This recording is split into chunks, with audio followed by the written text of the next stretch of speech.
streak snapped, and now we got some tweets about after the game, sources from the Clippers telling us that Rocket players tried to rush the Clippers locker room, and security has. First of all, let me get one thing. Let me just say this. Chris Paul walked into the locker room very upset. James Harden tried to reason with him, and it turned physical. Well, how the hell does Ashley Brewer know? Here's Chris Paul. How does she know? He's a reporter. Chris, when you had the tribute video, you got about 3/4 of the crowd standing up, giving you an ovation. Did you feel that was enough? Do you feel it was fitting for all you've given this organization? I don't know. I was actually talking to my coach about the defense. You know what I mean? Like I said before, I had 6 great years here. Great to see a lot of familiar faces. Tough loss. Chris, did it feel like a different game for you coming back and playing here at Staples Center against your former team? I know you could tell some of those old Rockets guys it was a little more intense for them. Somewhat. You know what I mean? They played hard. They played with a lot of energy.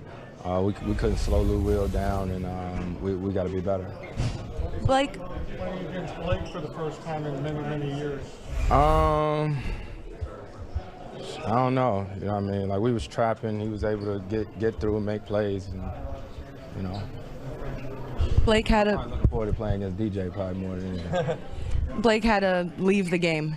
Do you think that there was more than just basketball here for him? I don't know. You got to ask him.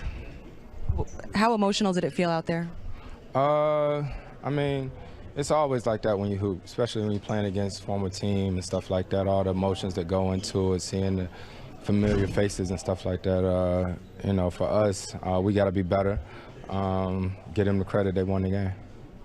How did you see what happened to Blake and Mike, if you were able to see it? All our coach told me he elbowed him. You know what I mean? So then I seen him talking crazy to coach. So I'm always gonna have coach back. What did you say to him? I don't know. You probably got it. Ain't no telling. All the cameras in there now. You know what I mean? You probably can tell me what I said better than I did. Whatever it was, I'm sure my mama gonna tell me to watch my mouth. So. Thanks. Anything, Lee? Good? Huh? Do you expect the game to be this chip, especially later in the week? Man, it is what it is.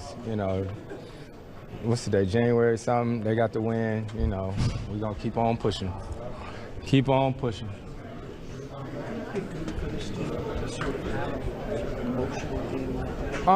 It is what it is. You know what? This was a good test for us defensively. They always execute offensively.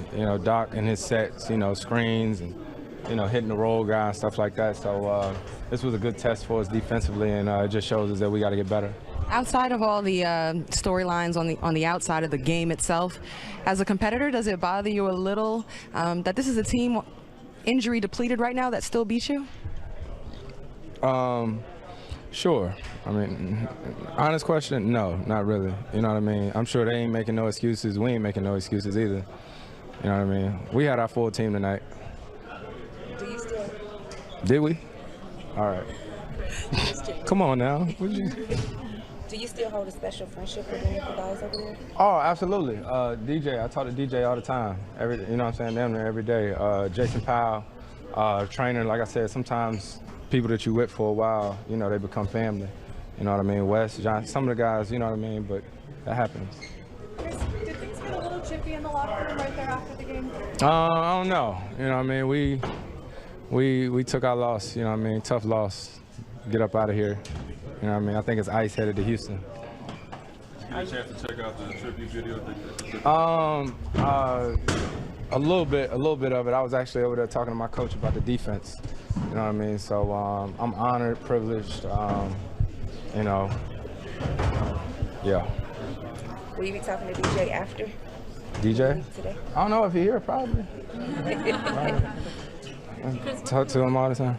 Look at obviously this second starting unit now on the Clippers. I'm not assessed now playing against. I don't know. They got Lou Will. You know what I mean? Lou Will is the guy. You know what I mean? That's the go-to guy, the guy that they should play through and stuff like that. He having a great year, and he tough, man. But they play the right way. They share the ball, they move the ball, and it's a good team over there. All right, Woj has this. Houston Rockets players James Harden, Trevor Ariza, Gerald Green pushed into the Clippers locker room post-game looking to confront Austin Rivers, league sources tell ESPN. Security escorted Rockets out before anything turned physical. First of all, let me say something. That was one of the worst interviews I've ever seen. You want to know why players hate the media? Every one of those questions were to get Chris Paul to say something bad about the Clippers or Blake Griffin. That's why players, like, I don't mind negativity if something is legit, but if you replay every one of those questions, they wanted him. They asked about, well, first of all, it was dark in the arena. How the hell did they know only 3/4 of the people clapped for him? Everybody didn't cheer, they heard boos. Maybe everybody didn't, but they wanted him to say something bad about the Clippers or Blake Griffin. That was always been like that. No, come It's on, always man. been like that. No, but what's always been like that? The media trying to call stuff. Because the one thing that, I mean, I'm not saying that you're wrong, Chuck. I'm just saying that we know that there was more to it. Yes. So we're going to let you put your foot in your mouth. That's what they're saying. But they've been doing that for years.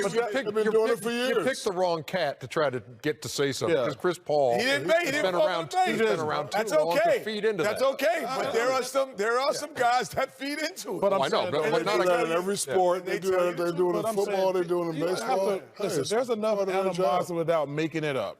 Like those questions, people how to do their job. Those were leading questions to try to get some tweets. We're not in the court of law. Like it's not like we need the court of law. So I'm not that bad. But I will say this, that that the Clippers, are at the beginning of the year. I think you said it as well. I thought they were going to be a decent team if they ever get healthy. But they were healthy at the beginning of the year, and I was like, man, because I obviously live in Los Angeles, I get to see them more. And I was watching, and I was like, man, Blake Griffin could be an MVP candidate because we're going to show certain things that he didn't do possibly to handle the ball more. Then he goes down. Then I'm like, oh, okay, now they're going to be all right. And then DeAndre Jordan. But they even lost that 9 straight with Blake Griffin in the lineup. Right, but then Lou Williams comes out, and he says, you know what? I'm going to give you something that you've never had. I'm going to give you an opportunity to have a guy you can play through from the perimeter. And in terms of just scoring the basketball. Now, Chris Paul was scoring and assists, but you didn't really always play through him when all 3 guys were there. And I think because you would give it to Blake, you would look for DeAndre in the post or on the pick and roll. But Lou Williams, offensively, is great. Has been a guy that they're going with losses to guys like Beverly's out, Gallinari's out. I mean, Doc's been dealing with Gallinari. it. I mean, Doc's been dealing with it all year, putting G League guys in there. How many guys? I'm going to ask you an honest question, Kenny. No, man, I might not be honest. I might be Chris Paul right now. How many guys on these 2 teams you think will actually really fight?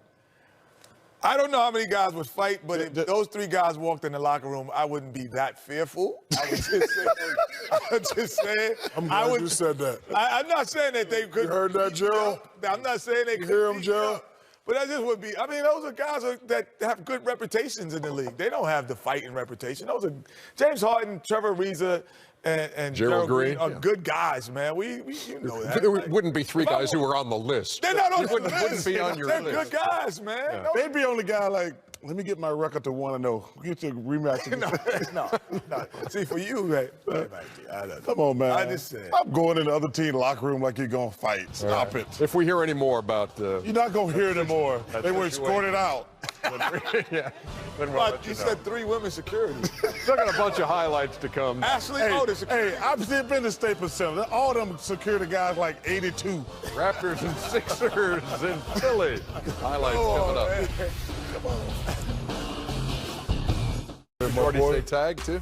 Ulster tag? Ulster tag. Ooh. Now see, Adrian, that's the one they should have been looking clamoring for Blake Griffin, too, league sources said. Chris Paul also entered with other Rockets through a backstory that connects Team Griffin. See, Adrian, we can live with that one going after Blake, but don't tell me they went in there to get Austin Rivers. Blake was the one out there they were going at it with. Especially a guy with a cast on his Yeah, don't go after a guy with a cast on his leg. Hey, Ken, you know what? In the Staples Center, you can't go through the back. Yeah. You have to try to get the other locker room. Well, let's. So you really think that Chris Paul wanted to get to Blake, or he was trying to get to Blake? There's a difference. I don't know. But apparently we have a difference. We have Blake Griffin's post-game. Well, he's right there. They can go get him. I'm just saying. How chippy that game got towards the end? You know, another game. We're fighting back. We dropped so many early that we're fighting back. But I mean, this game has gone exactly how all these other games have. We've figured out a way to do it. If it's chippy, it's chippy. But we fought. We've had each other's backs. I think that showed tonight. Talk a little bit about what happened in the locker room after the game. We were where we were supposed to be. We were in our locker room. In case Blake Griffin actually is going to go. Hey, 911, can I help you? 911, can I help you? Going out the back. Yeah. Oh, come on. I'm in the Staples Center in the back hallway. 3 players that play for the Rockets. Could you tell her how he looks? He's about 5'11", 5'10". Well, they have on shorts, and a couple of them have towels on. What's his name, sir? Right. Chris Paul. Gerald Green. Is this a play call? And James He's Harden. play calling I'm us. 6'10", 225, one of the most powerful players in the NBA. But Chris Paul trying to get here and kick my ass. Get down here quick. As we head to break, Jeremy, let's take a look at let's take a look at these shoes. The Black History Month collection, celebrating Black heritage around the world by fueling community action Equality to create positive change. Like The current collection takes inspiration from the past.